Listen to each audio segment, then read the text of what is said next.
여러분 혹시 이런 친구 있으세요? 새로운 식당이 괜찮네? 같이 가자. 그 영화 재밌다던데 같이 보러 가자.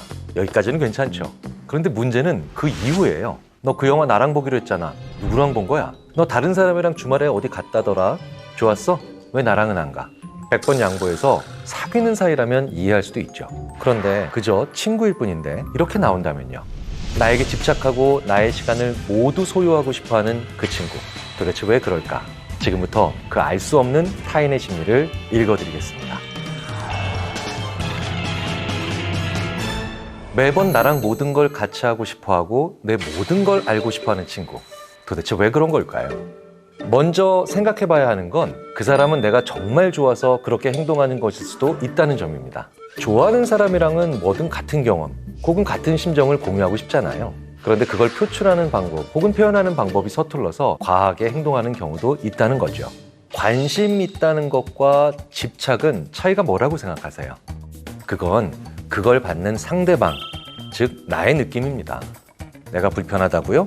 내가 심하다고 느낀다고요? 그럼 그건 집착인 거죠. 나에 대한 관심의 시그널은 상대방이 보내지만 결론은 그걸 받는 내 입장에서 내려진다는 거예요. 자, 그런데요. 아주 위험한 건 좋아한다는 말을 방패로 자기 필요에 의해서 이런 행동을 하는 사람도 있다는 겁니다. 사실 한 친구하고만 친하게 지내고 싶고 독차지하고 싶어하는 이런 친구들이 초등학교, 중학교, 고등학교 다닐 때 꽤 있죠. 그때는 서로의 시간을 같이 공유할 요소들이나 상황이 정말 많으니까 그게 가능했고 그리고 어느 정도 용인될 수 있었던 거죠. 그런데 이제 훨씬 더 다양한 사람들을 만나야 되는 대학에 들어와서도 혹은 사회에 나가서도 그런 친구들이 있다는 겁니다. 그런 사람들은 감정적으로 친구를 사귄다라고 하는 그 범위가 굉장히 좁은 겁니다. 그러니까 나랑 다른 지역, 다른 동네, 다른 학교를 다니는 사람들하고는 내가 친구가 될 수 없다라고 생각하는 경향이 강하고요. 새로운 친구를 사귀기가 굉장히 어려울 거다라고 하는 가정을 기본적으로 하고 있는 거죠. 그래서 이런 사람들은 자라면서 해야 할 사회화가 조금 덜 됐다라고 볼 수가 있습니다. 사회에 나와서 만나는 경우에는 더 심하겠죠. 나는 친해지기 힘든 사람인데 나랑 마음이 맞고 친해질 존재를 찾잖아요. 그러니 그 사람에게 얼마나 더 큰 의미를 부여하겠습니까? 그런데 그런 사람들이 느끼기에 나의 친구가 다른 애랑 친해진다는 거는 나에게 주는 관심과 애정이 줄어드는 건데 우리의 관계가 손해를 본다고 생각한다는 거예요. 그리고 그 친구의 세상은 굉장히 작고 그래서 내가 그 친구 없이 큰 세상으로 간다면 회방 놓고 싶은 거죠. 그래서 이런 사람들은 그걸 합리화해서 사용하는 말이 있습니다. 나는 너를 너무 좋아해. 그런 친구가 우리 옆에 있을 때 우리는 보통 내가 좋아서 나에게 집착한다고 생각하잖아요. 그런데 어떤 경우에는 그게 정말 큰 착각일 수도 있다는 겁니다. 그 친구에게는 내가 like가 아니라 want의 대상일 뿐이라는 거예요. 순수하게 좋아하는 게 아니라 내가 없는 순간을 너무너무 불편해하고 그저 벗어나고 싶다는 거죠. 내가 없을 때 많이 불편한 거와 나와 있으면 좋은 거랑은 상당히 서로 구분이 되는 감정입니다. 남녀 관계 역시 마찬가지죠. 만약에 남녀 사이에서 정말 나 없으면 못 산다고 난리를 쳤던 그런 사람들은 나와 다시는 관계가 회복이 안 될 거다라고 판단이 되게 되면 재빨리 다른 사람한테 가는 경우가 있습니다. 결국은 또 그런 존재를 찾는다는 거예요. 이런 경우는 그저 원트했지 라이크한 것은 아니다라고 심리학자들이 표현합니다. 당신에게 집착하는 그 친구 역시 마찬가지일 수 있다는 겁니다. 그냥 나를 좋아하는 친구인데 그게 그렇게까지 심각한 문제일까 싶기도 하실 거예요. 하지만 심각한 수준으로 누군가에게 집착하는 사람은 당신에게 근본적으로 피해를 줄 수밖에 없습니다. 눈에 보이는 1차적인 피해는요, 내가 다른 사람을 만나는 걸 힘들게 한다는 거예요. 하지만 그게 끝이 아니라는 겁니다. 더 큰 문제가 있어요. 나로 하여금 새로운 도전이나 변화를 추구하지 못하게 만드는 암시적인 말을 반복해서 한다는 겁니다. 차라리 다른 친구 만나지 마 라고 솔직히 얘기하면 쉽게 알아차릴 수 있죠. 하지만 교묘하게 진화한 방법을 사용할 수 있다는 겁니다. 내가 약간의 용기를 내서 무언가 새로운 일을 해보고 싶어 할 때 그걸 하지 않아도 되는 혹은 하지 않아야 되는 수십 가지의 이유를 나에게 심지어 친절하고도 자세히 얘기해 준다는 말이죠. 내가 새로운 걸 하고 새로운 세상을 알아가면서 새로운 사람을 만날수록 그 친구가 필요 없는 시간을 보낼 확률이 커지지 않습니까? 그렇다면 집착하는 그 사람, 자연스럽게 피할 수 있는 방법에는 뭐가 있을까요? 집착하는 사람이 나와 친하거나 나에게 필요한 사람이라면 사실 이러한 문제를 순식간에 해결하는 건 거의 불가능하다고 봐야죠. 우리가 심리학을 공부하는 이유 중 하나가 이런 사람들을 끊어내는 단기적인 기술이 아니라 이런 사람들과 거리를 둘 수 있는 지혜를 배우기 위한 것 아닐까요? 이런 사람들과 거리를 두는 가장 좋은 방법 중 하나는 시간, 돈, 사람, 이 셋 중에 하나를 확실하게 공유하지 않는 겁니다. 예를 들자면 내 친구가 돈이 나보다 좀 더 많습니다. 그러면서 그 친구가 나한테 집착을 해요. 그럴 때 내가 그 친구로부터 빠져나가지 못하는 이유 중 하나는 나에게 금전적으로 도움되는 일을 잘 해주기 때문입니다. 그러니까 시간, 돈, 사람, 전혀 공유하지 않는 것 하나가 있다면 참견할 방법이 없어진다는 거예요. 그 친구가 전혀 모르고 아예 상관없는 새로운 분야를 공부하는 것도 그래서 좋은 방법입니다. 사실 매번 모든 걸 알고 싶어하고 같이 하고 싶어하는 그 친구는 너와 내가 똑같다고 생각을 하는 경우가 많습니다. 그래서 그 사람한테 모든 죄를 덮어 씌우기 전에 나를 한번 돌아보실 필요가 있습니다. 그 친구한테는 없는 차별적 무언가가 나에게 있는지 없는지 말이죠. 사실 이런 집착의 대부분은요, 가족이 그러는 경우가 더 많습니다. 가장 오랜 시간을 함께 보내고 가장 많은 걸 서로 공유하기 때문에 집착하기 좋은 게 또 가족 관계죠. 그리고 가족이라면 더 위험하고 우려가 되는 게요, 애정이라고 하는 가족 간의 사랑으로 둔갑을 하기 때문에 나를 지치고 힘들게 하게 되는 거겠죠. 물론 가족 관계는 더 철저하게 애정이 기본이 되는 건 맞겠죠. 보통 가족 중 부모가 자식에게 집착하는 경우가 많은 걸로 우리는 알고 있습니다. 그리고 상당 부분 사실이죠. 그건 부모님이 나를 키우면서 애정을 줬기 때문입니다. 태어날 때부터 나를 보호했던 분이죠. 그런데 우리가 어떤 사람을 보호한다는 건요, 그것에 따르는 모든 손해를 감수해야 한다는 것을 의미합니다. 즉, 그 과정에서 포기한 것이 많기 때문에 결과적으로 집착하게 된다는 거예요. 처음에는 섭섭함으로 시작을 하지만 그게 쌓여서 결과적으로 집착이 된다는 겁니다. 자, 그렇다면 어떤 분들은 이렇게 생각하실 수도 있습니다. 그거는 부모님이 가지시는 보상심리 아닌가요? 글쎄요. 부모님의 감정을 이렇게 보상심리라고 단순하게 말하면 안 될 겁니다. 보상은 거래를 했다는 걸 의미합니다. 다른 걸 대체했을 때 가능하다는 거예요. 자식이 대체가 될까요? 안 되잖아요. 그렇기 때문에 부모님이 자식에게 집착한다는 건 그것 자체를 못난 감정으로 생각을 한다는 건 정말 해서는 안 될 생각이긴 분명합니다. 자, 그렇다고 해서 부모님이 나한테 집착을 한다는 걸 그대로 놔둘 수는 없죠. 그렇다면 어떻게 해야 할까요? 이럴 때는 부모님이 자기 자신의 자아를 존중하게 만들어줄 수 있는 무언가를 만들어주셔야 해요. 그게 엄마의 공부일 수도 있고 아빠의 취미나 문화 레저일 수도 있습니다. 그렇다고 여기서 너무 급한 마음에 엄마 혹은 아빠, 이제 다양한 사람을 좀 만나요 라고 하는 건 너무 먼 이야기죠. 그리고 이건 사실 부모님께 상처가 되는 얘기가 될 수도 있습니다. 부모님이 아주 이상한 분이 아니라면 좋아하는 무언가가 있을 거예요. 나를 키우기 위해 포기할 수밖에 없었던 것들이 있다는 거죠. 그래서 부모님과 많은 얘기를 하면서 나를 낳기 전의 이야기를 꼭 나눠보셔야 합니다. 그 과정에서 나를 낳아서 키워주시면서 좋아하시는 것 중에 무엇을 포기하셨는지를 한번 같이 알아내실 필요가 있어요. 그리고 그걸 같이 시작해 주시면 된다는 거예요. 그 활동을 같이 하는 순간까지는 내가 곁에 있어 드려야 합니다. 그리고 난 다음에 서서히 빠지는 거죠. 서서히 빠져드는 시점을 너무 급하게 생각하면서 이제 새로운 걸 배우세요, 새로운 사람을 만나세요 라고 한다는 건 마치 밥을 제대로 짓기 위해서 뜸을 들여야 하는데 그 뜸을 너무 빨리 뚜껑을 여는 것과 마찬가지의 실수를 저지르는 게 됩니다. 최종적으로 도달해야 될 지점은 나에 대한 집착을 버리시고 다양한 사람들을 만나면서 그들과 또 다른 사회생활을 하셔야 되는데 그 먼 목표까지의 징검다리들은 촘촘하게 존재한다는 거예요. 그러면 한번 고민을 해보시라는 겁니다. 그 징검다리들 중에 몇 개까지 내가 같이 함께 부모님의 손을 잡고 갈 것인지를요. 가족은 굉장히 가까운 사이이지만 그렇기 때문에 우리가 많은 고민을 안 하게 하는 그런 실수를 범할 수도 있는 사람들이기도 합니다. 시작을 도와드린다면 오직 나에게만 집중하시는 모습은 금세 사라질 수 있을 겁니다. 다변화되고 자원도 많아지고 이동성도 많아지는 사회에서는요, 모든 걸 서로 알고 함께하는 도원결의형 인간은 오히려 점점 더 불행해지고요. 이걸 알버트 앨리스와 같은 심리학자는 비합리적 신념으로 얘기하기까지도 합니다. 자신부터 다양한 사람을 만나는 것을 두려워하지 않고 느슨하지만 다양한 인간관계를 만들 필요가 있죠. 나에게 집착하는 친구가 나와 너는 같은 사람이야 라고 인식하지 않도록 해주는 게 중요하다는 겁니다. 여러분, 심리학 연구에도 트렌드가 있다는 거 혹시 아세요? 우리가 보통 트렌드라고 하면 패션이나 음식 같은 걸 생각하잖아요. 하지만 트렌드에 가장 민감한 학문 중에 하나가 바로 심리학입니다. 지금 이 순간 이 시대를 사는 사람들을 정확히 알아야만 심리를 분석한다는 게 의미가 있잖아요.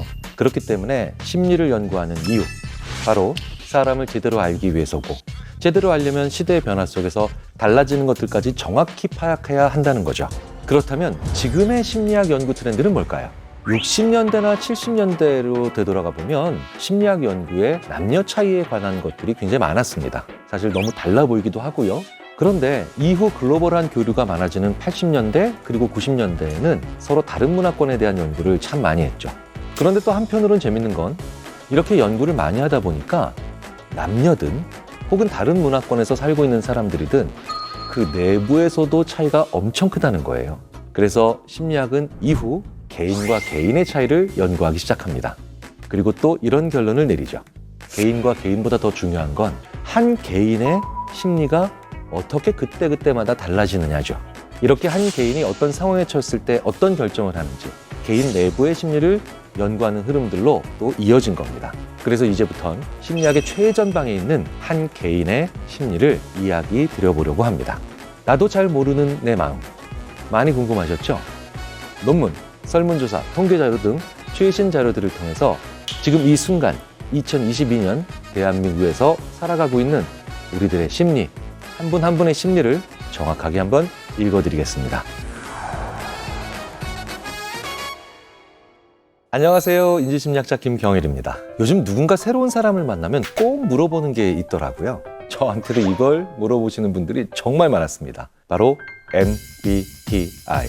트렌드 모니터 2022에서 지난해 말 설문조사를 발표했습니다. 당신은 MBTI를 신뢰하십니까? 조사 응답자 중에 무려 75% 이상이 MBTI를 신뢰한다고 답하셨죠. 또 80%가 넘는 분들이 자기가 어떤 사람인지 궁금하다고 답변하셨어요. 이 조사가 보여주는 건 한마디로 MBTI를 강하게 믿는 분들이 한두 분이 아니라는 겁니다. 실제로 나와 맞지 않는다라고 알려진 MBTI 형태를 가진 그 결과를 가진 분들을 만나면 친해지기 꺼려진다는 분들도 계십니다. 게다가 이젠 이력서나 면접에서도 MBTI를 묻는 회사들이 있다고 하더라고요. 그래서 취업에 불이익이 올까봐 자신의 MBTI를 속여서 말씀하시는 분들도 계시다고 합니다. 자, 도대체 왜 우리는 이렇게 MBTI를 무한 신뢰하고 심지어는 좀 과하게 몰입하고 있는 걸까요? MBTI가 궁금한 당신의 심리, 지금부터 읽어드리겠습니다. 우리 사회 전체에 MBTI가 유행하는 이유는 대체 뭘까요? 1992년도에 저는 처음으로 MBTI 검사를 받아본 적이 있습니다. 자, 그런데 그때만 해도 MBTI는 이렇게까지 우리 사회에 큰 반향이나 열풍이 불진 않았거든요.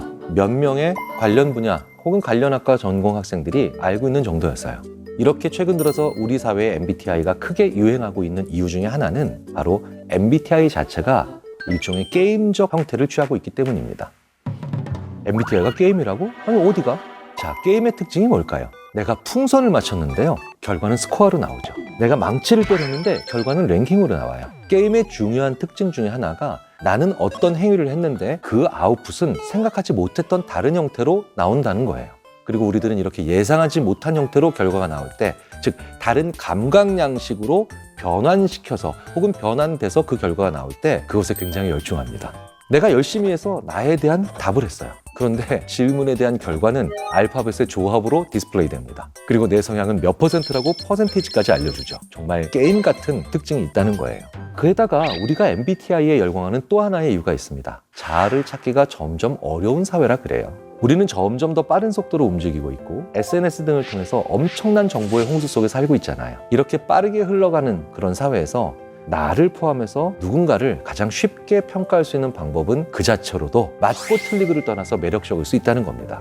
하지만 사실 원래 누군가에 대해서 알려면 굉장히 오랜 시간을 쏟아서 오랜 시간을 써서 관찰해야 하지 않습니까? 그런데 그런 과정 생략되고 그런 노력 없이 단 몇 마디로 사람을 파악할 수 있다는 거, 이런 간편법이 존재한다면 우리가 그 자체로 흥미나 매력을 느낄 수밖에 없겠죠. 심리학자들도 MBTI를 꽤나 열심히 혹은 집중을 해서 연구했던 적이 있습니다. 그게 대략 20년 전인데요. 하지만 지금은 이 MBTI를 활용한 연구는 거의 존재하지 않습니다. 자, 그렇다면 MBTI는 어디서 어떻게 어떤 과정과 이유로 온 걸까요? 1900년대 초반에 활동했던 정신분석학자 칼 융의 이론을 기반으로 개발된 것으로 알려져 있습니다. 하지만 융조차도요, 완전히 외향적인 인간과 완전히 내향적인 인간은 존재하지 않는다라고 얘기했죠. 그러니까 한마디로 이 지구상에 사는 그 수많은 그리고 정말 다양한 사람들을 16개의 유형으로 분류한다는 건 사실 그 자체가 좀 지나친 일반화죠.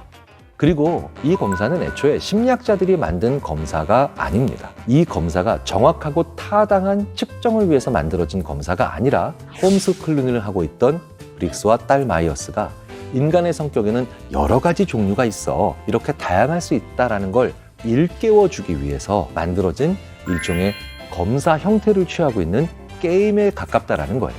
즉, 어머니가 딸을 위해 세상엔 이렇게 최소한 여러 가지 사람이 최소한 16가지는 되지 않겠니? 라고 하는 교훈을 주고 싶었던 거죠. MBTI의 이 M과 B도 이것을 만든 엄마와 딸의 이름을 딴 거죠. 물론 심리학자가 만들지 않았다고 해서 좋은 검사가 아니다라고 말씀드리는 건 결코 아닙니다. 모든 검사를 할 때는 신뢰도와 타당도라는 것이 있어야 합니다. 신뢰도는 어떤 사람이 여러 번 검사를 해도 변하지 않는 거예요. 언제 해도 그때의 기분 혹은 그 당시의 기상 상태 등과 상관없이 달라지지 않고 동일해야 한다는 거죠. 예를 들어서 저의 머리 둘레 같은 겁니다. 오늘 재든 내일 재든 저의 머리 둘레는 상당히 안정적이겠죠. 그렇다면 저의 머리 둘레는 꽤 신뢰로운 측정치가 됩니다. 하지만 타당도는 좀 다른 문제죠. 어떤 검사로 도출되는 추론의 적절성과 정확성을 평가한다. 그 검사가 목적으로 하는 걸 제대로 측정하고 있느냐의 이슈라는 거예요. 그렇다면 저의 머리 둘레는 꽤 신뢰로운 측정치일 겁니다. 하지만 저의 머리 둘레로 지능의 정도, 즉 지능 지수를 판단한다고 하면 타당도는 말도 안 되는 거죠. 이걸 MBTI 한번 적용해 볼까요? MBTI는 가벼운 테스트인데 그걸로 사람의 많은 부분을 판단한다? 그렇다면 타당도로의 문제가 있는 겁니다. 절대로 MBTI 자체가 엉망진창이거나 심각한 결격 사유가 있는 검사라는 말씀을 드리는 게 아닙니다. 문제는 MBTI로 볼 수 있는 것은 그렇게 많지 않다는 거예요. 하지만 이걸로 다른 사람들을 평가하는 기준이 된다면, 심지어 미래를 보려고 하는 검사가 된다면 그건 타당도 차원에서 아주 문제가 심각할 수 있다는 거죠. 게다가 MBTI는 실제 내가 전날 혹은 근래에 어떤 행동을 했느냐에 따라서 굉장히 영향을 많이 받을 수밖에 없는 문항들이에요. 실제로 저는 1992년에 MBTI를 처음 받았을 때 ISTJ로 나옵니다. 왜 그랬나 봤더니 제가 그때 대학교 4학년인데 대학원 입학을 앞두고 있으면서 엄청나게 집중하고 형들 말을 잘 들어가면서 공부하고 있었거든요. 자, 그런데 제가 2010년경 한번 MBTI 검사를 스스로 해봤더니 굉장히 E가 강한 걸로 나옵니다. 제가 그때 신임 조교수 시절을 벗어나서 뭔가 좀 말을 많이 하던 부교수 시절로 들어갔었거든요. 아니 어떻게 ISTJ 1992년, 2010년 ENTP 봤더니 직전의 상황, 직전에 몇 달 혹은 최근 몇 년에 어떤 사회적 모습으로 살았느냐, 그거에 의해서 제가 굉장히 많이 영향을 받더라는 거예요. 그렇다면 MBTI로 평가할 수 있는 것은 그 사람이 최근 몇 년 동안 어떤 사회적 모습으로 주로 살았는가, 그걸 보는 검사로 생각하면 더 정확할 겁니다. 자, 그런데 그 사람의 본질, 그 사람의 타고난 기질 혹은 심지어 미래를 예측하는 검사라고 오용을 하시냐는 거예요. MBTI는 나쁜 검사라기보다는 오남용되고 있는 검사라는 생각을 지울 수가 없습니다. 안약을 눈에 넣으면 좋은 약이죠. 하지만 안약을 감기약으로 복용하시면 큰일 납니다. 게다가 인터넷에서 여러분들께서 쉽게 하고 계신 MBTI는 저작권 문제 때문에 정확한 문장을 혹은 정확한 문항을 사용하지도 않고 많은 문항들이 생략된 버전이라는 걸 잊으시면 안 됩니다. MBTI를 통해서 결국 궁금해하는 건 그들, 타인 혹은 나 알고 싶은 거잖아요. 그런데요, MBTI보다 사실은 그 사람을 더 잘 알 수 있는 건 그 사람이 무엇을 싫어하고 무엇을 좋아하는가에 대한 이야기를 서로 많이 해보시는 거예요. 하지만 우리는 그 사람을 쉽게 알고 싶다는 마음이 뭐 좋아해? 뭘 싫어해? 라는 걸 계속해서 그 사람과 대화하지 않는 그런 마음 속에서 MBTI를 우리로 하여금 집어들게 만드는 게 아니냐는 거예요. 자, 그렇다면 우리가 이걸 알고 싶다면 진짜로 해야 되는 일이 따로 있겠죠. 그게 바로 뭘까요? 일기를 쓰는 겁니다.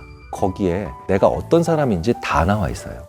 내가 어떤 상황에서 뭘 느꼈고 어떤 상황에서 나는 어떻게 행동하고 반응하는 사람인지 이런 것들이 다 나와 있습니다. 사람이 손톱깎이 같이 아주 작은 특정한 목적만을 위해 살아가는 그런 단순한 무생물이 아니지 않습니까? 심지어 새 휴대전화, 새 자동차를 사도 익숙해지고 제대로 아는데 한참 걸리잖아요. 그걸 단 한마디 나의 MBTI 유형으로 판단한다? 불가능한 일입니다. 오래 봐야 된다는 거죠. 일기도 하루 이틀 써서 되는 일이 아니라는 거예요.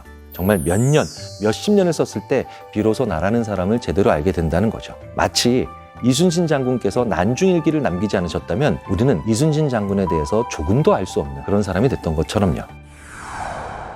남이나 나를 알고 싶다는 욕구는 절대 나쁜 게 아닙니다. 그 욕구는 분명히 존중받아야 될 욕구입니다. 하지만 그걸 최대한 값싸게 풀려고 한다? 그렇다면 그 방법까지 존중받을 수는 없겠죠. 우리가 온오프라인을 통해 많은 사람들을 보고 만나다 보니 사람을 빠르고 쉽게 파악하고 싶어하는 경우가 혹은 그런 유혹감을 느끼는 건 어찌 보면 당연합니다. 하지만 값싸고 빠른 음식에 익숙해지면 비싸고 정성 들인 음식에 큰 흥미를 못 느끼거나 그 가치를 알아보지 못하게 되는 경우가 많죠. 이미 쉽고 빠르게 배를 채울 수 있는 방법을 알게 됐으니까요. 오래 정성을 들인다, 즉 그런 일에 쓰는 시간이 아까워진다는 거예요. 그래서 어떤 일을 너무 쉽게 한다, 어떤 일을 너무 쉽게 알아간다라는 건 노력하지 않는 안 좋은 습관을 가지게 된다는 거예요. 사람에 대해서 파악한다. 이것도 똑같다는 겁니다. 한두 마디 나눠보고 쉽게 그 사람에 대해서 평가를 한다. 앞으로도 누군가를 알게 될 때 긴 시간을 들이고 싶지 않게 되지 않을까요? 누군가에 대해서 깊이 알아갈 수 있는 기회를 MBTI를 듣는 순간 스스로 포기하게 될 수도 있다는 거예요. 왜냐하면 그 친구는 그 성향은 이래 하고 머리에 확 박히니까요. 최근 뉴스를 통해서 면접이나 소개팅을 할 때 자기의 MBTI를 속인다는 이야기를 봤습니다. 외향적인 것을 좋아하니까 자신이 내향적인 성향이라고 평가된 MBTI, 즉 I 성향이라는 걸 감춘다는 거예요. 면접에서 그런 걸 묻는 건 외향적인 사람이 사회적으로 왕성하게 활동하는 성향을 보이기 때문이겠죠. 어느 정도 이해는 갑니다. 하지만 모든 상황 혹은 모든 보직에서 사회적으로 왕성한 성향이 있는 사람이 필요할까요? 내향적인 사람들이 가지고 있는 굉장한 장점이 있는데요. 집중력이 뛰어나고 깊은 사고를 한다는 거죠. 그래서 이런 성향의 많은 사람들이 실수를 하는 일이 더 적은 건 어찌 보면 당연한 겁니다. 굉장히 미묘하고 살짝만 잘못 흘러가도 이상한 상황이 되는 경우가 많잖아요. 우리가 흔히 선을 넘는다라고 하죠. 그때 그 선을 넘을 가능성은 외향적인 사람이 높을까요? 내향적인 사람이 높을까요? 외향적인 사람들이 당연히 더 높습니다. 그리고 실제로 우리가 아는 굉장히 중요한 그리고 훌륭한 리더들 중에 내향적으로 알려진 사람은 너무나도 많습니다. 자, 그러니 이렇게 다양한 장단점이 존재하는데 어느 한쪽만 좋다라고 본다는 거, 그거 자체가 문제 있는 생각이겠죠. 어떤 상황에서 어떤 성향의 사람이 좋을지 생각을 훨씬 더 세부적이고 구체적으로 해야 된다는 거예요. 자, 사실 우리 인간은 내향, 외향, 감각, 지각, 직관, 이성 이런 식으로 분류하기엔 너무 복잡하고도 미묘한 경이로운 생명체입니다. 우리에게 필요한 건 내 성향을 파악하고 장점을 살리며 단점을 보완한다. 너무나도 당연한 답이겠지만 가장 중요하고 유일한 답이겠죠. 다시 한번 말씀드리지만 MBTI 하지 마세요. MBTI 진짜 나빠요. 이런 말씀을 드리려고 하는 게 아닙니다. 다만 나라는 엄청난 우주를 이걸로 판단하는 그런 오류는 범하지 마시라는 거죠. 가장 큰 문제는 검사를 맹신하는 우리의 단순한 마음이 아닐까 싶습니다. 제가 학교, 회사 이런 다양한 곳에서 강연을 많이 하는데요. 이렇게 학교나 회사에서 이런 고민 때문에 걱정이다 하는 분들이 정말 많이 계시더라고요. 바로 친해지면 괜찮은데 사람을 만날 때 너무 낯을 가려요. 낯가리는 성격 때문에 새로운 사람과 만남을 가지는 게 너무 떨리고 두렵습니다. 자, 그런데요. 우리가 사회생활을 하다 보면 전공 혹은 직종과 관계없이 잘 모르는 사람들과 만나서 무언가를 해야 할 때가 정말 많고 그리고 점점 더 증가하잖아요. 낯선 사람과 만남이 너무 어렵다. 낯선 사람과 대화하는 상상만으로 두렵다. 이런 생각으로 힘들어하시는 분들은 일을 하는 내내 혹은 공부를 하는 내내 상당한 스트레스가 된다는 거 부인할 수 없는 사실입니다. 심한 경우엔 직접 만나는 게 아니라 낯선 사람과 전화하는 걸 생각하는 것만으로도 힘들다고 하는 분들도 계시더라고요. 오늘은 낯가리는 내 성격 때문에 너무 고민이다. 이렇게 힘들어하시는 분들을 위해 그 원인은 뭐고 어떻게 하면 그 공포에서 벗어날 수 있는지 심리 읽어드립니다 해서 모두 읽어드리겠습니다. 안녕하세요. 인지심리학자 김경일입니다. 우리는 왜 낯을 가리게 되는 걸까요? 우리가 낯선 사람과 만남에서 힘들어하는 이유는 내가 상대방의 다음 행동을 전혀 예측할 수 없기 때문이죠. 우리는 기본적으로 예측하는 게 어려울 때 불안함을 느끼거든요. 자, 그러니까 그 예측할 수 없는 상황들이 불안감으로 다가오고 그걸 크게 느끼는 사람들은 잘 모르는 낯선 사람과의 대화를 두려워하게 되는 겁니다. 이렇게 말하는 사람의 사소한 측면, 작은 행동들에 대해서 내가 알지 못한다는 건 의외로 꽤 큰 불편함이라는 거예요. 심지어 화를 쉽게 내거나 약간 거칠게 말하는 사람이라 할지라도 아예 모르는 사람보다는 이런 사람과 얘기하는 게 더 좋다고 생각할 수 있습니다. 왜냐하면 이 사람들은 안 좋은 분위기라 할지라도 예측할 수 있으니까 말이죠. 점점 문자나 메신저 등 이렇게 텍스트로 말하는 게 더 편하다고 생각하는 이유는 뭘까요? 낯선 사람과 대화를 힘들어하는 성향의 사람들은 기본적으로 예측을 어려워하잖아요. 그 원리랑 마찬가지인 겁니다. 전화로 말하는 건 그 사람을 더더욱 예측하기 힘든 상황이라는 거죠. 우리가 평소에 쉽게 느낄 수 있는 눈빛이나 손짓과 같은 것들을 말하는 사람으로부터 그 분위기에 대한 실마리를 전혀 가질 수 없고 느낄 수 없기 때문이죠. 그러니까 상대방이 말하는 의미를 더 읽기 힘들다고 생각하는 거예요. 그런데 왜 메신저는 편하냐고요? 요즘 온라인은 점점 더 많은 단서를 쓸 수 있거든요. 기호도 쓸 수 있고 이모티콘도 다양한 것들을 사용할 수 있죠. 그러다 보니 자신의 감정이나 상대방의 감정을 조금 더 읽을 수 있다라고 우리가 생각하고 그것으로 인해서 좀 더 편안함을 가질 수 있는 거죠. 그리고 어떤 반응이 나왔을 때 바로바로 대응하지 않고 생각할 여지를 가질 수 있잖아요. 똑같이 상대방의 반응을 제대로 읽을 수 없고 그래서 힘들다고 하더라도 이건 전화도 말하는 것만큼 즉각적으로 내가 계속해서 반응해야 하는 건 아니니까요. 그러다 보니 나에게 조금 더 여유가 있는 방법, 이런 이유로 전화보다는 텍스트로 얘기하는 걸 더 편하게 생각하는 거죠. 그런데요, 낯선 사람과의 대화는 의외로 당신에게 큰 힘이 될 수도 있습니다. 대화를 힘들어하는 분들께 소개해드리고 싶은 최신 연구 논문이 있죠. 낯선 사람과 대화하는 것이 정신적 행복감을 높여준다는 연구가 최근 발표됐거든요. 일반적으로는 서로 모르는 사이에서는 상대의 생각에 별 관심이 없을 거라고 생각하시잖아요. 그런데 그게 아닐 수도 있다는 걸 증명한 연구가 있다는 거죠. 미국 시카고 대학 부스 경영대학원 연구팀이 발표한 논문에서 대부분의 사람들이 실제로 그들이 모르는 누군가와 의미 있는 대화를 나누는 곳에서 혜택을 얻을 수 있다는 걸 보여주고 있죠. 자, 어떤 연구를 했을까요? 재미있는 실험을 진행했습니다. 연구팀은 1,800명 이상의 참여자를 대상으로 12가지 실험을 했어요. 그리고 이 실험들의 핵심은 낯선 사람끼리 짝을 이뤄 가벼운 주제 혹은 깊은 주제에 대해서 토론하도록 했죠. 가볍고 부담 없는 주제는 어떤 게 있을까요? 예를 들자면 지난달에 본 TV 프로그램 중 가장 좋은 것은 무엇인가? 오늘 날씨에 대해서 어떻게 생각하시나요? 이런 정도가 가벼운 주제의 이야기겠죠. 그리고 이 정도에 대한 대답은 누구라도 어렵지 않게 떠올릴 수 있을 겁니다. 사실 이런 것들은 어떤 감정을 내가 특별하게 느끼지 않고도 얼마든지 할 수 있는 얘기들이니까요. 하지만 깊은 주제는 좀 달랐겠죠. 다른 사람 앞에서 울었던 때를 얘기해 줄 수 있나요? 이렇게 본인의 TMI나 감정이 담긴 이야기를 물어본다는 거예요. 이건 좀 대답하기 쉽지 않겠죠. 이 두 가지 유형의 대화를 하는 사람들에게 연구자들은 먼저 물어본 게 있습니다. 대화를 나누기 전에 상대와의 대화가 얼마나 어색할 것이라고 생각하는지, 그리고 얼마나 대화를 즐길 것 같은지 예측해 보라고 한 거예요. 그리고 대화를 마친 뒤 실제로 그 대화가 얼마나 실제로 어색했는지 혹은 얼마나 즐거웠는지를 평가하도록 했죠. 결과는 어땠을까요? 참가자들 대부분이 실제로 나눈 대화를 그 이전에 예상했던 것보다 훨씬 덜 어색하게 느꼈다는 거예요. 그리고 자신이 기대했던 것보다도 더 즐거웠다고 대답을 했지요. 게다가 이런 효과는 깊이 있는 대화를 나눈 뒤에 더 또렷하게 나타났다는 겁니다. 그래서 연구진들은 추가적으로 실험을 진행했죠. 이 추가 실험에서는 2명의 상대와 번갈아 대화하면서 한 상대와는 깊은 대화를, 또 다른 한 상대와는 가벼운 대화를 나누도록 했어요. 여러분이라면 어떤 대화가 더 편하고 좋았을 것 같으세요? 실제 실험에 참가한 사람들은요, 깊은 대화를 하는 걸 더 선호했습니다. 자, 그렇다면 이렇게 낯선 사람과 속 깊은 대화를 하는 게 왜 우리 삶에 긍정적인 영향을 끼칠까요? 사실 우린 이건 굉장히 낯설고 어색하다고 생각을 하기 쉽잖아요. 하지만요, 우리가 정신적인 영역에 도움이 필요할 때 실제로 이렇게 낯선 사람과 이야기를 나눕니다. 그것도 깊은 주제를요. 그게 바로 상담 아닌가요? 상담 받으러 가면 그 상담 선생님이나 아니면 정신과 선생님이 낯선 사람이잖아요. 거의 대부분. 그런데 이게 왜 도움이 될까요? 낯선 사람일수록 내가 내 문제를 그 상대방에게 쉽게 설명할 수밖에 없게 됩니다. 그리고 쉽게 설명하는 과정에서 스스로 조리 있는 이야기를 만들어내게 돼요. 자, 이렇게 쉽게 내 문제에 대해서 얘기하는 건 어떤 효과가 있을까요? 내 감정을 스스로 한 번쯤은 제대로 정리할 수 있다는 거죠.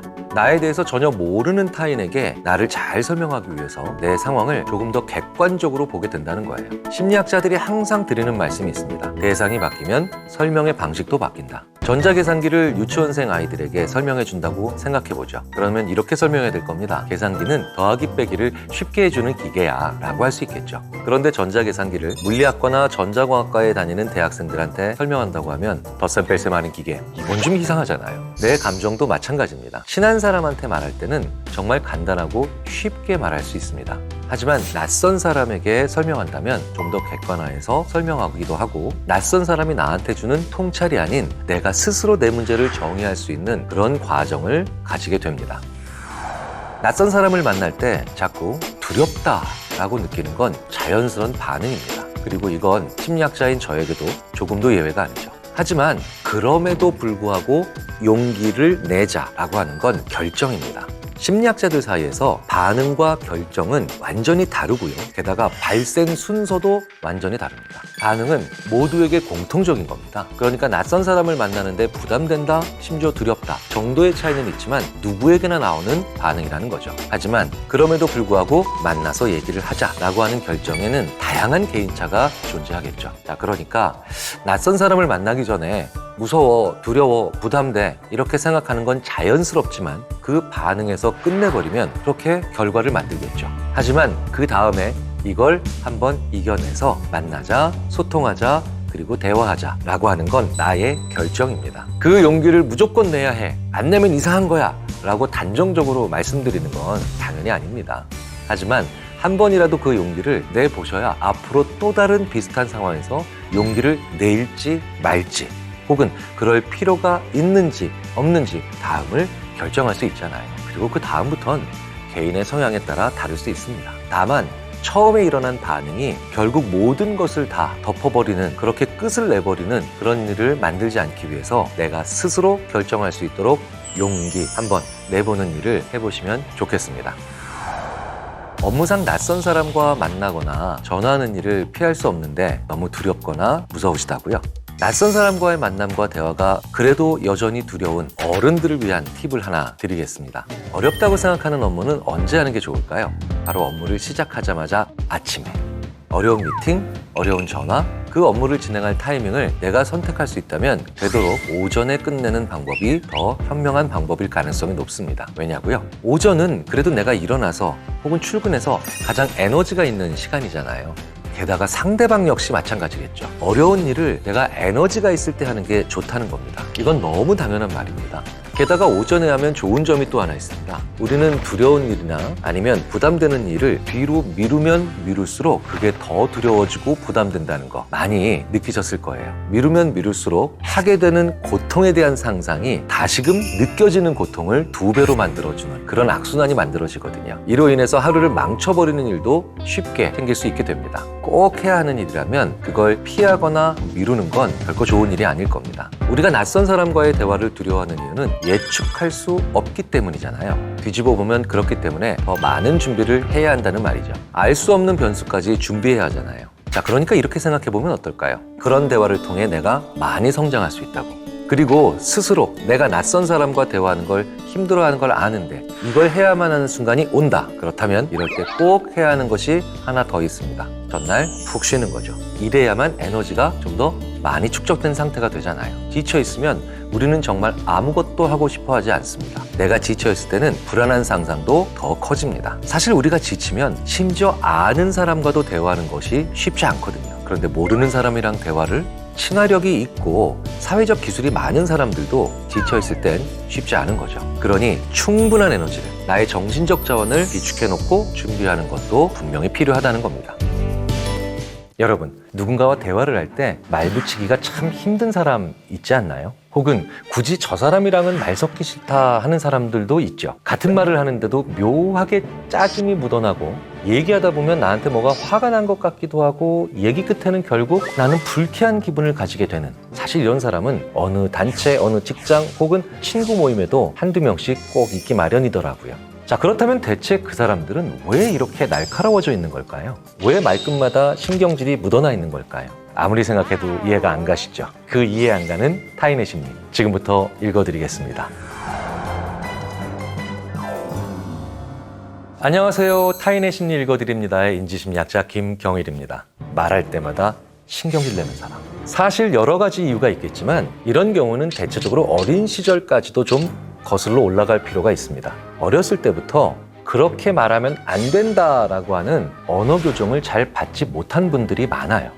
이유는 다양하죠. 너무 귀하게 자라서 모든 걸 너무 다 잘해서 이런 말로는 지적을 안 받았던 거죠. 필요한 언어 교정을 제대로 못 받았으니 남들이 불편한 말투를 계속 사용하게 된다는 거죠. 말할 때마다 신경질을 내고 짜증을 내는 이런 사람들은 자기를 지키기 위한 방법으로 신경질을 선택한 경우가 많습니다. 자기도 모르게요. 자기도 모르게 그렇게 됐다는 건 굉장히 중요한 건데요. 자기를 편하게 만드는 방법을 부지불식간에 알아냈고 사용하는 것을 습관화시켰다는 의미가 됩니다. 사람들은요, 기본적으로 자기를 편하게 만드는 방법을 사용하게 되어 있습니다. 내가 웃을 때마다 좋은 결과가 일어난다는 것을 계속해서 배운 친구는요, 잘 웃게 되죠. 내가 살아남는 주요 전략으로 웃는 전략을 택하는 겁니다. 이럴 때는 요만큼 웃고, 저럴 땐 소리내서 웃고, 이럴 때는 살짝 웃고, 다른 사람들과 좋은 관계나 아니면 대화를 터나가는 방법으로 사용을 한다는 거예요. 그런데 이렇게 같은 목적을 가진 방법으로 짜증을 선택하거나 신경질을 선택하는 경우도 있다는 겁니다. 우는 아이 떡 하나 더 준다, 이런 속담이 있을 정도니까 이 속담을 정말 맞다고 생각하고 이 방법을 쓰는 사람들은 어떻게 하면 제대로 신경질을 정교하게 낼까, 이 감정을 세부적으로 만든다는 거예요. 신경질적인 사람이 조직에 있을 때 가장 큰 문제는 심각한 피해자가 꼭 한 명은 발생한다는 겁니다. 이 신경질적인 사람들은요, 의외로 사람을 찍어놓고 이런 일을 하기 때문이에요. 항상 짜증이 난다고 하지만, 누구에게나 짜증을 내는 것 같지만 자기의 짜증바지를 정해놓고 있다는 거예요. 왜냐하면 이런 사람이 있다는 걸 알면 대부분 피해 다니니까요. 못 피하는 한 사람을 정해놓는다는 거죠. 업무상 피할 수 없는 사람, 내 방법을 못 쓰는 다른 인물. 그러니까 이런 사람들이 있는 조직은 누구 한 명이 굉장히 괴롭고 지옥 같은 상황을 계속 보내고 있다고 생각하시면 되고요. 그리고 그런 피해자들이 어디에 있는가를 계속해서 살펴봐야 됩니다.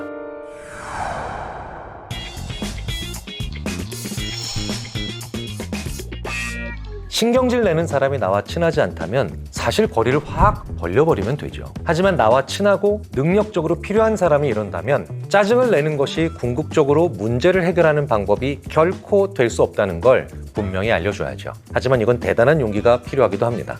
그리고 이건 아이에게나 가능한 일이기도 하죠. 아빠가 너 이거 사주려고 했는데 짜증내서 안 사주는 거야.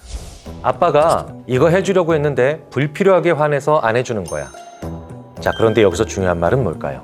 불필요하게, 너무, 지나치게, 정도를 나타내는 부사를 꼭 넣어줘야 한다는 거예요. 완전히 다른 말이 될 수도 있다는 겁니다. 정도를 조절하게 만드는 게 부사거든요. 아이를 교육시킬 때 네가 화를 내서 안 사주는 거야 라는 말과 네가 화를 지나치게 내서 안 사주는 거야 라는 말은 완전히 다릅니다. 네가 화를 내서 안 사주는 거야 라는 말은요, 화를 내면 안 되겠다라고 하는 아주 이분법적인 그리고 억압적인 사고를 만들어낼 수 있죠. 하지만 네가 화를 지나치게 내서 안 사주는 거야 라는 말은 아이로 하여금 그러니까 내가 어느 정도로 감정을 표출해야 제일 적절한 걸까라고 하는 정교한 생각을 하게 만들 수 있는 말이죠. 우리는 부모의 말에서 부사가 있고 없고가 얼마나 큰 차이를 만들어내는가를 다양한 경우에 살펴볼 수 있다는 겁니다. 하지만 이건 아이의 경우죠. 그렇다면 어른의 경우에는 어떻게 해야 할까요? 그 사람이 나에게 와서 짜증을 내서 불편하다는 건 필요 이상으로 강하게 이야기한다는 거잖아요. 그러면 그 사람의 부사를 오히려 역으로 조절하기 위해서 우리가 물어봐야 합니다. 지금 그 사람이 내뱉은 그 짜증이 어느 정도인지 그 부사를 집어넣어서 물어봐 줘야 됩니다. 어느 정도로 어디가 어떤 건지 얘기해 주세요. 각을 잡고 물어보셔야 돼요. 그러면 그 사람은 아주 심각한 함정에 빠지는 게 됩니다. 다 마음에 안 들어 라고 나가는 순간 자기는 성격 파탄자가 되는 거죠. 이것 때문이야 라고 하면 자기가 과도하게 화를 냈다는 게 들통이 나는 거예요. 그런데 오히려 이럴 때 가장 피해야 하는 말이 있죠. 왜 짜증을 내세요? 왜 화가 나셨어요? 왜라고 얘기하면 감정이 나오기 쉬워집니다. 왜 이렇게 화나 짜증을 내세요? 라는 말에 너희들이 일하는 자세 때문이지. 이렇게 말을 하기 쉬워진다는 거예요. 그러면 어디에도 단서는 없고 말하는 사람의 책임도 없는 겁니다. 그런데 어디가 어떻게 라는 부사적 질문을 내 질문 속에서 넣는다면 일만 놓고 얘기하겠다는 거죠. 그 사람이 나의 감정, 나의 태도, 나의 자세를 트집 잡기가 어려워진다는 거예요. 특히 이 사람이 나보다 더 위에 있는 위치, 나보다 더 주도권을 잡을 수 있는 위치에 있다면 더더욱 이 방법은 중요한 효과를 발휘합니다. 그런데 이런 상사를 그냥 피하고 싶을 때도 있겠죠. 어떻게 해야 할까요? 사실 매번 피하면 그 사람도 눈치를 챕니다. 내가 도망다닌다는 것을 알기 때문에 나를 더 구석으로 몰죠. 나를 더 괴롭힐 수도 있다는 거예요. 그렇다면 적당히 반응해야 될 때와 피할 때를 찾아서 이걸 구분하는 것이 중요합니다. 신경질적인 권력자의 특징이 있죠. 권력자는 자기가 주로 쓰는 손을 좋아합니다. 같은 글씨를 써도 같은 물건을 들어도 자기가 주로 안 쓰는 손보다 주로 쓰는 손인 오른손으로 물건을 들 때 훨씬 더 불평을 덜합니다. 권력을 잡고 있지 않은 사람들, 물건을 들고 있으세요 라고 했을 때 왼손으로 들고 있던 오른손으로 들고 있던 큰 차이가 없다는 거예요. 신경질적인 사람들도 일상적인 일이나 익숙한 일을 할 때는 그 짜증과 신경질을 평상시보다 더 많이 내지 않는 것으로 나타납니다. 그러니 늘 피해 다닐 수 없다면 신경질적인 상사가 나와 함께 익숙한 일, 능숙한 일 혹은 일상적으로 해왔던 일을 할 때 같이 파트너가 되는 건 그나마 나를 덜 위험하게 만들 겁니다. 그 신경질적인 상사가 새로운 업무에 도전을 한다? 그렇다면 그때는 그 사람과 최대한 마주치지 않는 게 상책입니다. 그리고 그게 정 안 될 때는 왜라는 말을 최대한 배제하는 언어를 사용하셔야 된다는 거죠.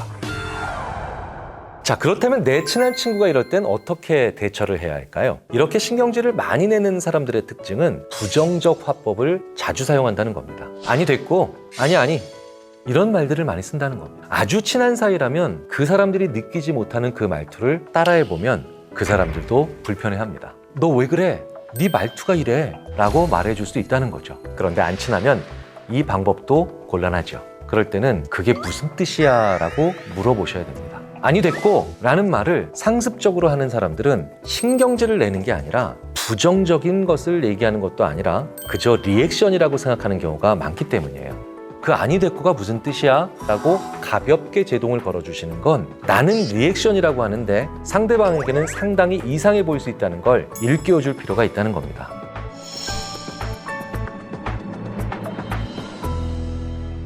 너 말투가 왜 이래? 말투가 좀 거슬려 라는 느낌을 상대방으로부터 받으셨다면 내가 신경질적으로 말하고 있지 않는지 걱정을 해보실 필요가 있다는 거고요. 그리고 이런 걱정을 해보신 적이 몇 번이라도 있다면 이 방법을 추천드리고 싶습니다.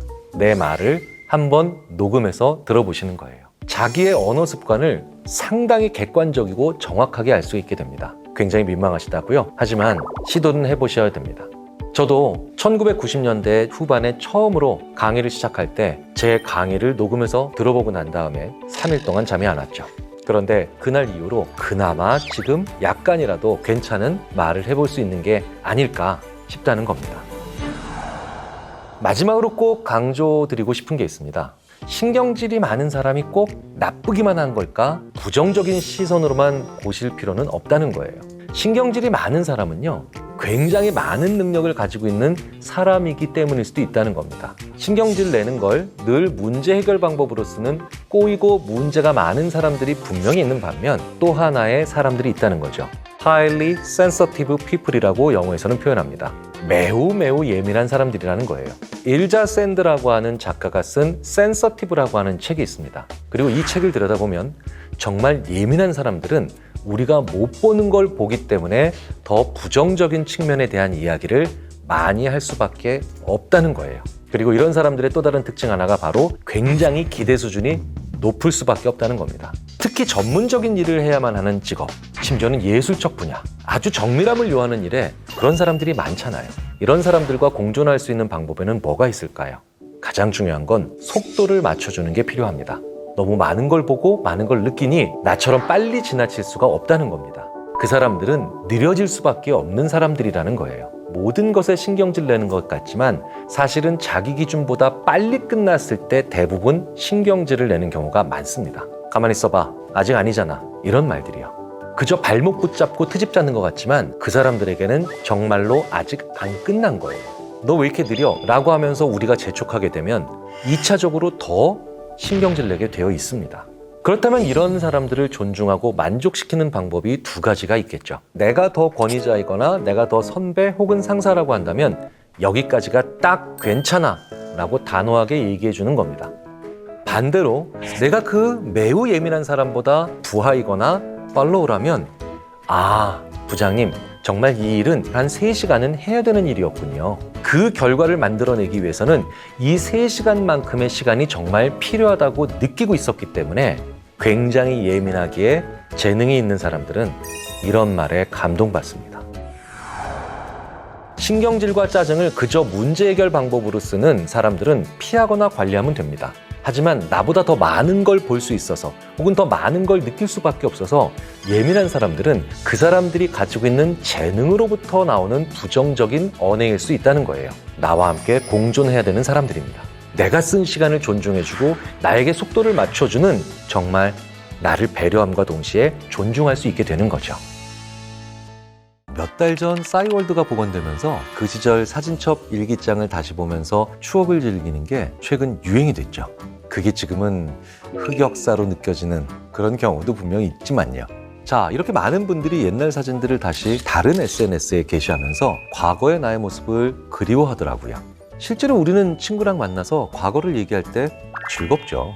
친구를 만나서 즐거운 시간을 보냈다면 그 친구랑 나눈 대화의 반 이상이 예전에 겪었던, 함께했던 일들입니다. 만약에 그 친구가 초등학교나 중학교 혹은 고등학교 동창이라면 더더욱 그렇겠죠. 저도 그렇지만요. 옛날 얘기는 해도 재밌습니다. 심지어 군대 얘기도 재밌습니다. 자, 그렇다면 우리는 왜 점점 라떼 얘기를 할 때만 즐거워지고 라떼, 그 시절을 그리워하게 되는 걸까요? 오늘 심리 읽어드립니다에서는 최신 트렌드, 최신 연구를 통해 라떼를 그리워하는 모든 사람들의 심리를 읽어드리겠습니다.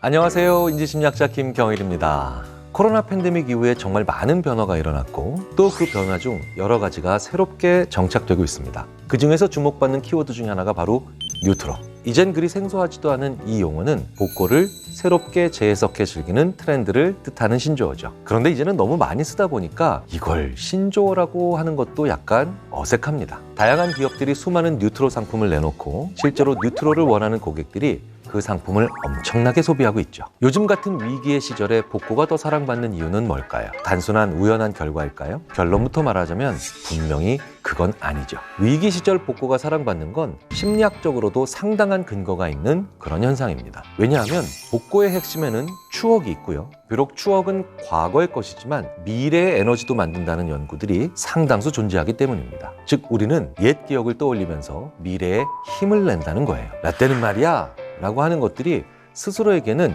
힘을 주는 일이 되는 그런 경우가 상당히 있다는 거예요. 왜 그럴까요? 정말 유명한 사회심리학자인 토머스 길로비치는 사람들에게 예전에 했던 것들에 대해서 어떤 것을 주로 후회하는가를 물어봤습니다. 그랬더니 나이를 먹을수록 안 한 일에 대한 후회가 한 일에 대한 후회보다 훨씬 크더라는 거예요. 심지어는 실패했었던 일이라고 해도 말이죠. 그러니 했던 일은 실패했었더라도 심지어는 결과가 나빴다 하더라도 추억이라고 느끼는 거예요. 군대 생활도 여러모로 힘들었겠지만 추억이 되는 이유가 바로 이거죠. 무언가를 했기 때문입니다. 그러니까 미래에 무언가를 하게 만드는 에너지로 연결도 더 쉽다는 거예요. 후회의 반대말은 우리가 보통 만족이라고 생각합니다. 그러니 후회할 일이 아니라 했던 일을 얘기하는 건 후회보다는 만족 쪽에 더 가까이 있는 기제가 된다는 거예요. 실제로 올해 초에도 추억이 우리에게 아주 강력한 영향을 미친다. 이런 연구가 또 한편 발표됐습니다. 중국 과학원과 라오닝 사범대가 공동으로 발표한 논문, 신경과학 저널에 수록된 이 연구에서 과학자들은 34명의 실험 참가자를 대상으로 오래된 만화, 어린 시절 게임, 복고풍 사탕 같은 사진을 보여줬습니다. 다 어린 시절의 향수를 자극하는 물건들이었죠. 이와 동시에 아주 덥게 만드는 열 자극을 가하면서 그때 느끼는 고통의 정도를 MRI로 측정했습니다. 그리고 이 과정을 현대적 물건이나 풍경이 담긴 사진 등을 보여주면서 해봤죠. 자, 그렇다면 어떤 차이가 관찰됐을까요? 어린 시절의 추억을 불러일으킬 만한 그런 사진을 볼 때 고통을 덜 느끼는 것으로 나왔습니다. 옛 추억이 우리가 지금 물리적인 자극에 대해서 지금 느끼는 고통까지도 줄여줄 수 있다는 걸 실험을 통해 밝혀낸 거죠. 왜 과거의 추억을 소환하는 게 이렇게 에너지가 되고 심지어는 고통을 이겨내는 힘이 될까요? 우리가 추억을 떠올릴 때 단순히 그리움만 느끼는 게 아니기 때문입니다. 그 과거를 다시 한번 경험하고픈 소망이 생기고요. 바로 그 소망이 미래를 위한 가장 중요한 힘이 된다는 거예요. 과거의 힘, Power of Past, 즉 향수가 에너지를 만든다는 이 역설적인 현상을 오래전부터 연구해온 대표적인 학자가 있습니다. 영국 사우스햄턴 대학의 심리학자 제이콥 율 교수가 바로 그 주인공인데요. 이 율 교수와 그의 연구진은 참가자들의 절반에게는 그때가 좋았다 라고 할 만한 기억을 떠올리게 했습니다. 그리고 나머지 절반에게는 특정한 시점을 정해주고 그 시점 전후로 일어났던 그런 일들을 떠올리게 했죠. 즉 전자는 추억을, 후자는 단순한 일상적 기억을 떠올리게 한 겁니다. 그 다음에 연구진은 두 그룹 모두에게 다양한 과제를 부여했습니다. 그 중에는 자기 혼자 그냥 열심히 하면 되는 일도 있었고요. 공동의 목표를 향해 다른 사람과 협동을 해야 되는, 즉 협력 과제들도 있었습니다. 결과는 어땠을까요? 과거의 향수나 추억, 즉 긍정적이었던 과거를 떠올렸던 사람들은 유난히 협력적인 일에 훨씬 더 적극적으로 몰입했고요. 당연히 과제 수행 결과도 더 좋았죠. 그런데 재미있게도요, 이러한 향수 자극의 효과가 다른 사람들과의 협동은 그다지 필요하지 않은 과제들, 즉 나 혼자 하는 일에 대해서는 거의 나타나지 않았다는 겁니다. 이 결과가 말해주는 게 뭘까요? 과거에 다른 사람들과 함께 보람을 느끼면서 무언가를 성취했다는 기억을 되새길 수 있다면 미래를 위해 큰 힘을 낼 수 있다는 겁니다. 그리고 그런 힘을 심리학에선 효능감이라고 부릅니다.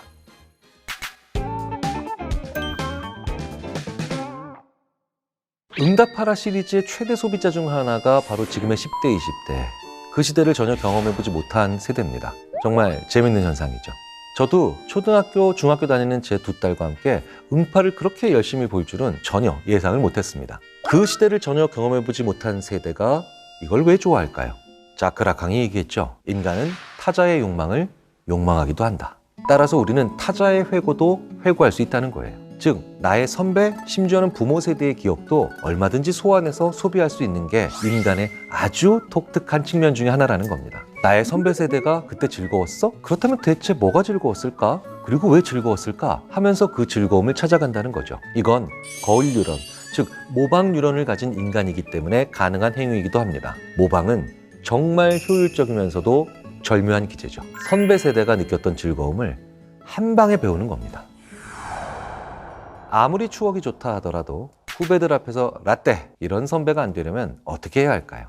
먼저 후배들이 싫어하는 라떼 선배는 뭘까 생각해 봐야 합니다. 라떼 선배는 후배들 얘기는 안 듣고 자기 얘기만 하는 사람이겠죠. 후배 얘기를 잘 들어주고 또 후배에게 필요한 얘기도 해주는 그런 사람들은 라떼를 얘기해도 라떼 선배 이런 얘기를 듣지 않을 수 있거든요. 그런데 후배에게 이 얘기가 필요하겠지? 라고 혼자 생각해서 주구장창 자기 잘 나갈 때 이야기만 한다. 그러면서 하는 얘기는 결국 내가 이렇게 잘 했었으니까 라떼처럼 해 라고 하기 때문에 라떼 선배라는 그런 얘기를 뒤에서 들으시는 거겠죠. 사실 라떼랑 비교해서 요즘 세대가 더 치열하지 않게 사는 것은 절대 아닙니다. 오히려 자격증 같은 역량을 보면 혹은 다양한 점수나 행동 지표들을 보면 사실 저 때보다 낫지요. 저 같은 50대 초반에 중년들이 친구들이랑 이런 얘기 많이 합니다. 야, 나 쟤네들이랑 같이 경쟁하지 않아서 너무 다행이야.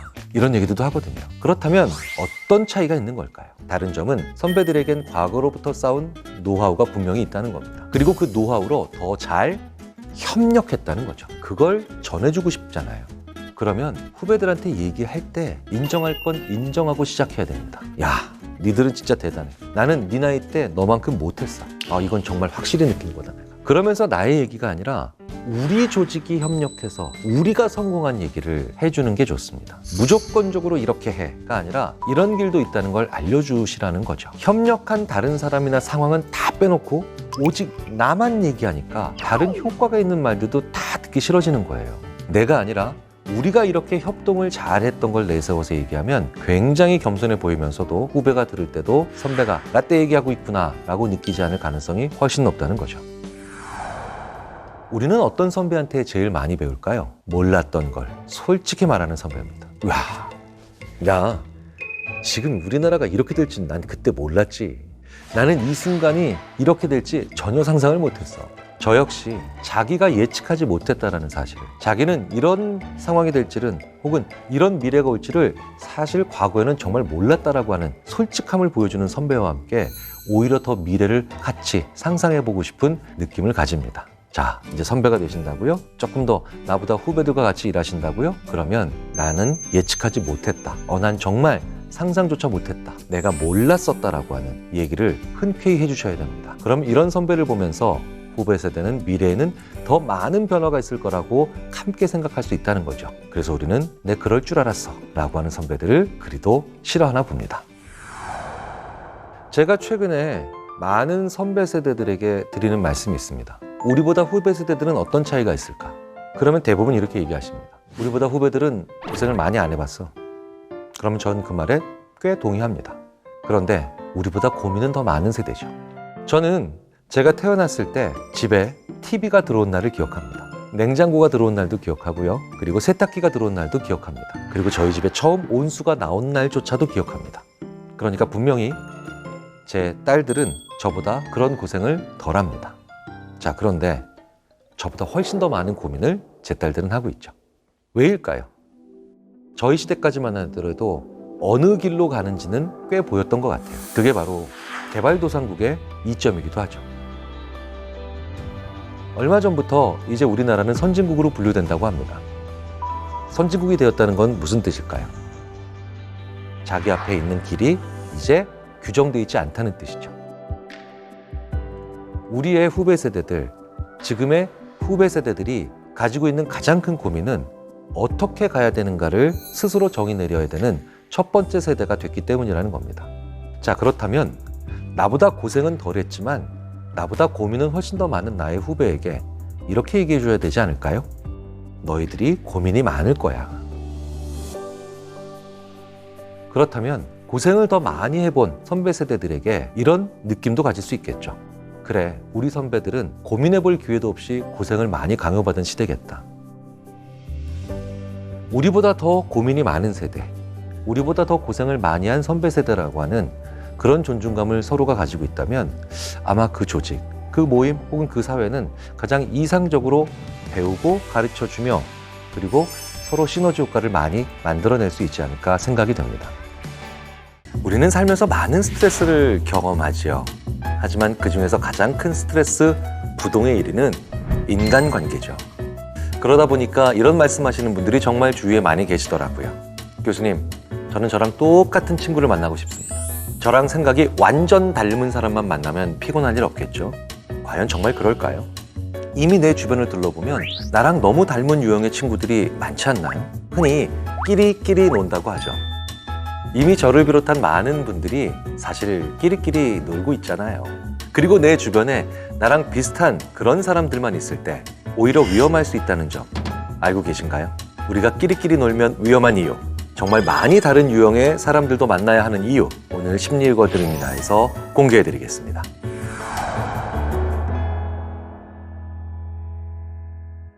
사실 나랑 비슷한 유형, 비슷한 사람과 만나서 어울리는 끼리끼리 논다는 것에는 굉장히 무서운 의미가 담겨져 있습니다. 나랑 같은 사람을 만나면 안 싸울 것 같다고요? 아니요. 오히려 더 무지막지하게 싸웁니다. 그건 우리 인류의 유구한 역사를 통해 이미 잘 증명되어 있죠. 종교 전쟁. 나라 간의 전쟁 어떤가요? 비슷하고 유사한 종교를 가질수록 더 치열하게 싸웁니다. 비슷한 문화를 가진 나라일수록 정말 더 많이 부딪힐 수밖에 없죠. 아예 성향이 다른 사람과는 싸움이 잘 안 됩니다. 왜냐고요? 너무 다르니까요. 그냥 다른 사람이에요. 실험을 한 가지 해볼까요? PC와 노트북, PC와 고양이 이렇게 두 쌍이 있습니다.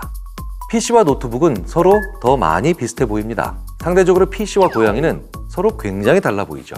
자, 그렇다면 이 두 그룹의 차이점에 대해서 한번 써보시겠습니까?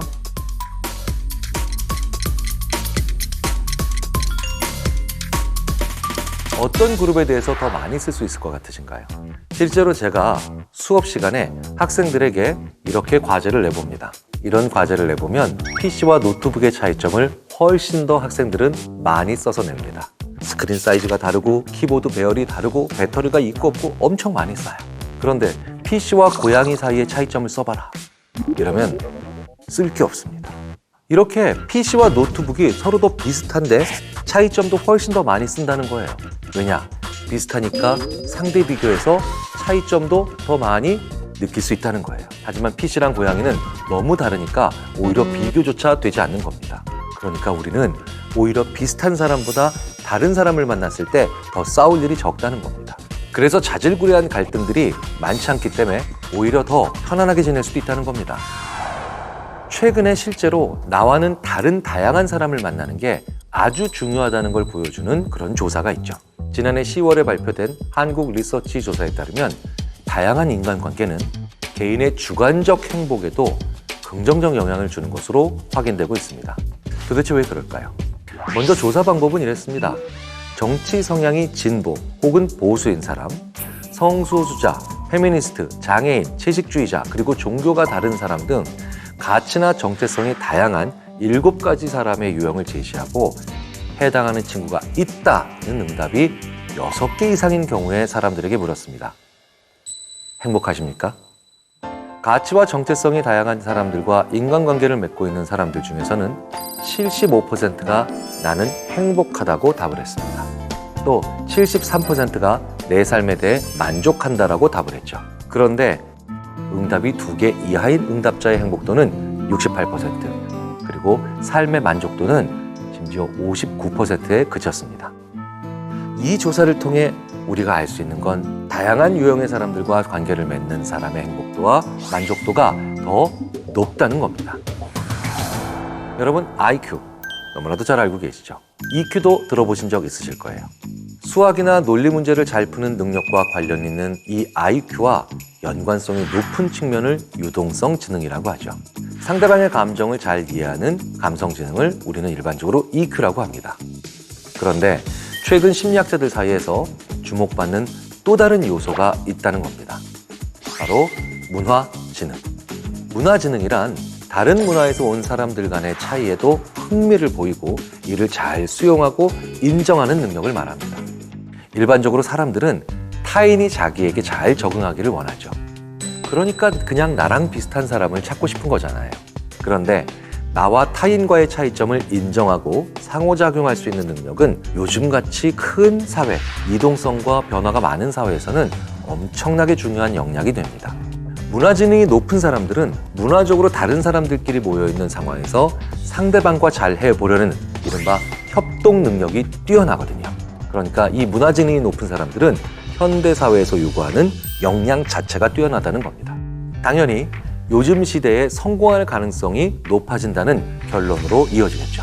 이걸 증명해낸 인물이 린 이마이 캐나다 웨스턴대 경영대학원 교수와 심리학자인 메리 겔펜드 메릴랜드대 교수입니다. 이 이마이 교수와 겔펜드 교수의 연구는 서양인과 동양인 두 문화의 참가자들을 짝지어 팀을 이루게 한 것으로부터 출발합니다. 각 팀이 해야 할 과제는 서로 협동해서 2개의 상점을 하나의 위치로 옮겨 새로운 벤처 기업을 만들어내는 그런 과제였습니다. 참가자들은 다들 지적인 측면 혹은 성격적인 측면에서는 비슷한 수준이었죠. 하지만 문화지능의 점수가 다양한 수준인 사람들로 구성을 했습니다. 연구 결과는 어땠을까요? 두 참가자 모두 문화지능이 낮은 팀에서는 최악의 협동이 나왔습니다. 또 어느 한쪽만 문화지능이 높아도 결과는 좋아지지 않았죠. 결과적으로 양쪽 모두의 문화진이 높을 때에만 협동 결과가 좋아졌습니다. 더 중요한 건 이 두 사람의 개방성이나 우호성과 같은 다른 인성적 측면에 전혀 문제가 없고 차이가 없는 경우에도 이런 결과가 명백히 나왔다는 거예요. 즉, 협동이라고 하는 건 어느 한쪽의 문화지능만 높아서는 안 된다는 겁니다. 내가 전혀 몰랐던 걸 짚어줄 수 있는 건 결국 나랑 다른 사람입니다. 그러니까 그 사람들을 적으로 만들면 안 되죠. 왜냐하면 내가 공격당하거나 피해볼 가능성도 그만큼 높아지기 때문입니다. 그래서 느슨하지만 우호적인 관계를 다양한 사람들과 맺는다는 게 그 무엇보다도 중요합니다.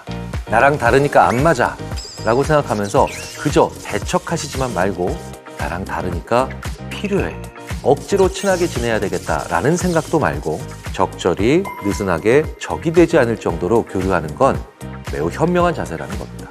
나랑 다르기 때문에 다른 해결책을 가지고 있는 사람과 잘 지낸다는 건 그만큼 나의 생존율을 높이는 일이 되기도 하니까요. 그래서요, 우리 인간은 특이하게도 다른 어떤 동물들보다도 같은 부모 밑에서 나온 형제자매의 성향이 굉장히 다른 양상을 띠고 있습니다. 왜 그럴까요? 많지 않은 가족 구성원이기 때문에 똑같은 성향을 가진 그런 구성원만 존재한다면 문제 해결 능력이 당연히 떨어지겠죠. 우리 인간을 진화적 관점에서 봐도 우리는 나와 다른, 즉 다양한 사람을 만나는 게 반드시 필요한 존재라는 겁니다. 끼리끼리 놀면 위험한 점이 또 하나 있습니다. 바로 우리끼리 갈등이 생겼을 때 갈등 치유가 더 어렵다는 거예요. 끼리끼리만 놀았잖아요. 다 같은 사람들의 모임들이잖아요. 그런데 갈등이 생겼다? 그러면 갈 데가 없어지는 겁니다. 우리끼리의 모임을 건강하게 유지하기 위해서도 다른 유형의 다양한 사람들을 평상시에 문득문득 만나는 게 필요하다는 겁니다. 우리 인간은 그게 유리하도록 설계된 존재라는 겁니다. 그렇다면 우리가 새로운 사람과 가까워질 때 중요하게 생각해야 하는 건 뭘까요? 캐나다 캘거리 대학의 이기범 교수님께서 인간관계에 대한 진리를 결정 내려주셨습니다. 나와 성향이 같다, 다르다가 아니라 그 사람이 진실한가 아닌가를 봐야 한다는 거죠. 나한테 자기의 진짜 의도를 숨기지 않는 사람을 의미합니다. 그래야만 진짜 좋은 친구가 될 수 있다는 거예요. 나머지는 달라도 무방합니다. 누군가와 친해지고 싶다면 나의 의도를 솔직히 말씀하셔야 돼요.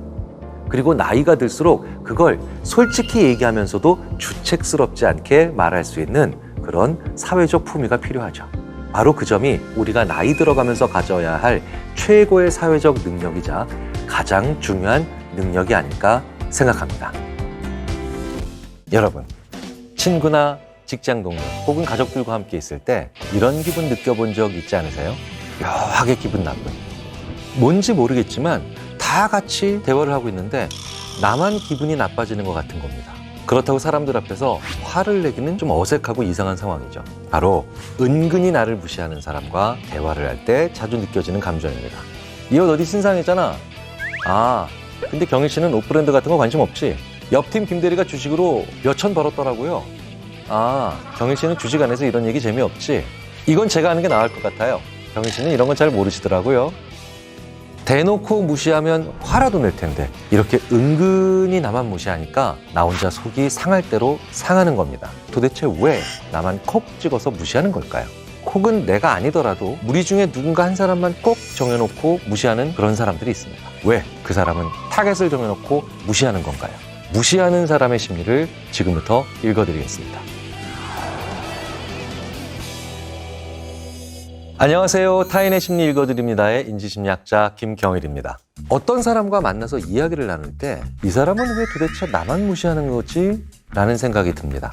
이럴 때 구분해야 할 점이 하나 있습니다. 심리학에서는 어떤 사건이나 행동의 원인을 찾을 때 규칙을 발견하고 설명하려는 귀인이라는 게 있습니다. 결국 그 행동의 원인이 어디에 있는지를 찾으려고 한다는 거죠. 첫 번째는 무리 중 누구라도 한 명을 콕 집어서 무시하는 사람입니다. 어떤 사람이 오늘은 나를 찍어놓고 무시하는데 다음 날이 되면 그 사람이 또 다른 사람을 찍어놓고 무시를 합니다. 그리고 내가 그 자리에 없는 다른 상황이 벌어지면 또 제3자인 엉뚱한 사람을 콕 집어서 무시를 하죠. 그렇다면 그건 그 무시하는 사람에게 이유가 있는 거죠. 그런데 또 한 가지 생각할 게 있습니다.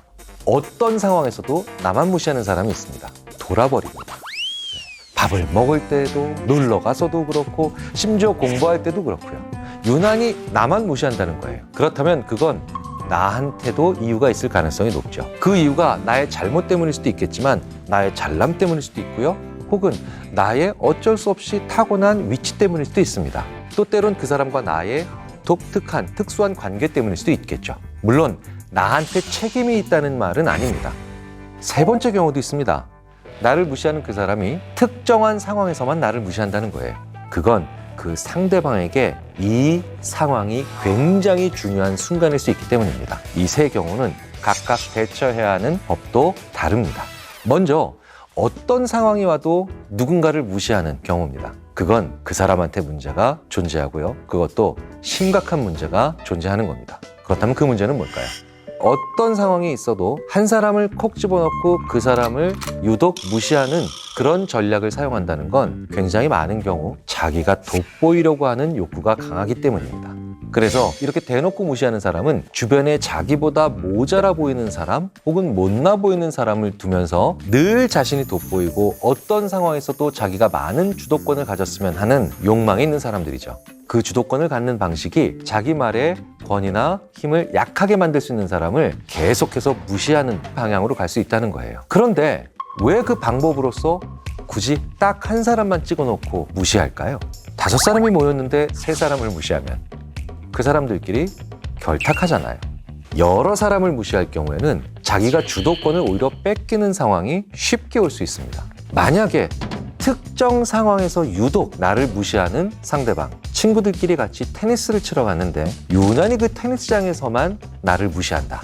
그런데 다른 데서는 안 그런다. 유난히 테니스장에서만 그런다면 그 사람의 내면에서는 최소한 테니스만큼은 꼴찌되면 안 돼. 테니스만큼은 양보할 수 없어. 라는 강한 마음이 있을 가능성이 높다는 거죠. 그렇다면 왜 이런 마음을 가지게 됐을까요?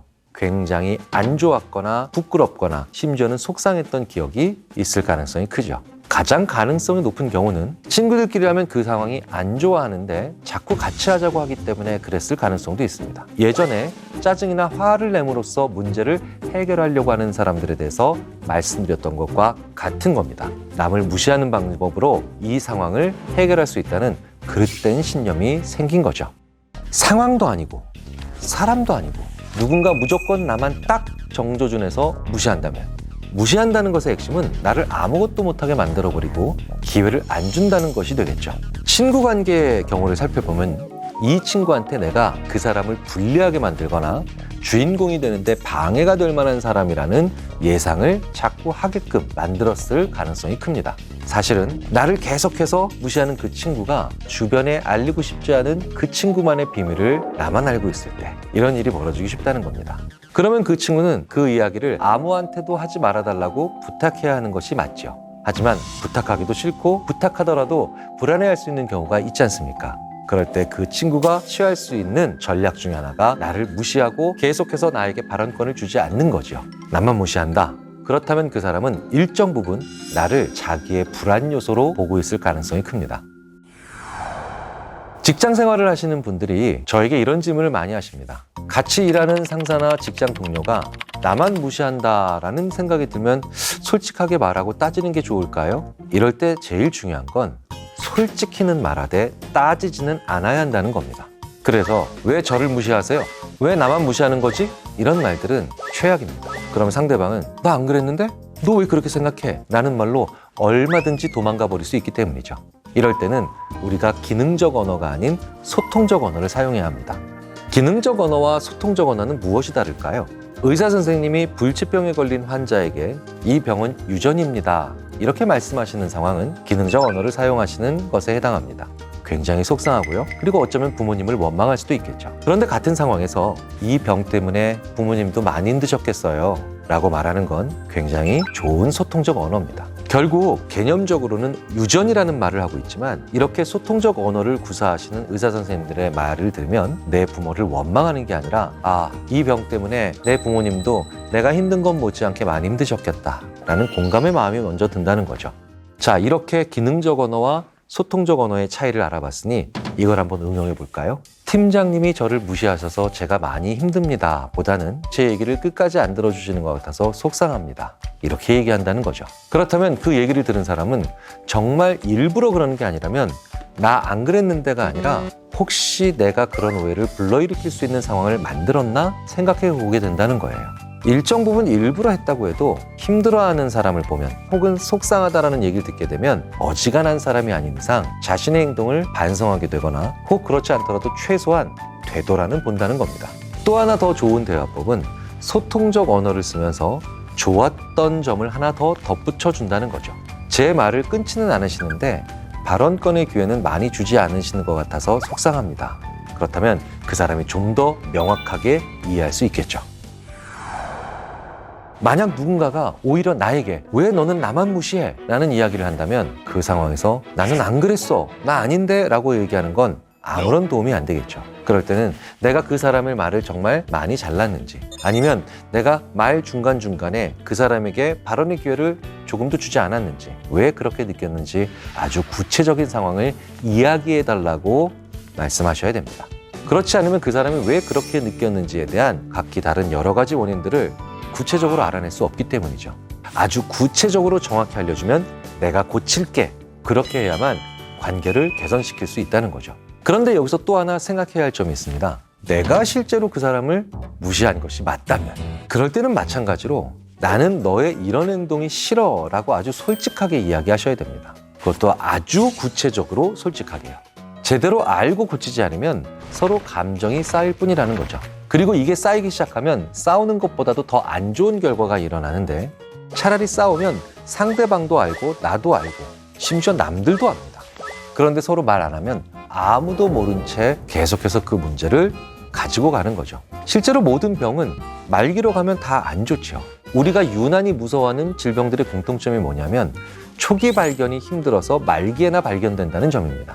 그렇기 때문에 고칠 수 있는 가능성도 줄어든다는 거죠. 사람 간의 관계도 마찬가지입니다. 대화로 풀 수 있는 문제를 조기에 발견하지 못하거나 아니면 조기에 대화하지 않으니까 계속해서 그 문제를 가져가게 되고요. 그리고 결국 질병처럼 곪게 되고 종양으로 가게 돼서 더 안 좋은 결과가 나온다는 거죠. 그냥 끊을 관계가 아니라면 얘기를 하셔야 됩니다. 구체적으로 얘기를 하셔야 됩니다. 그리고 그 과정에서 소통적 언어를 반드시 사용하고 덧붙이셔서 풀어내는 과정들이 정말 중요하죠. 누군가를 무시하면서 자신이 돋보이려고 하는 사람들의 아주 못된 생각 중에 하나가 그렇게 하니까 쟤네들이 내 말을 더 잘 듣더라. 이렇게 하니까 사람들이 내 말에 더 귀를 기울여 주더라. 라는 생각을 한다는 겁니다.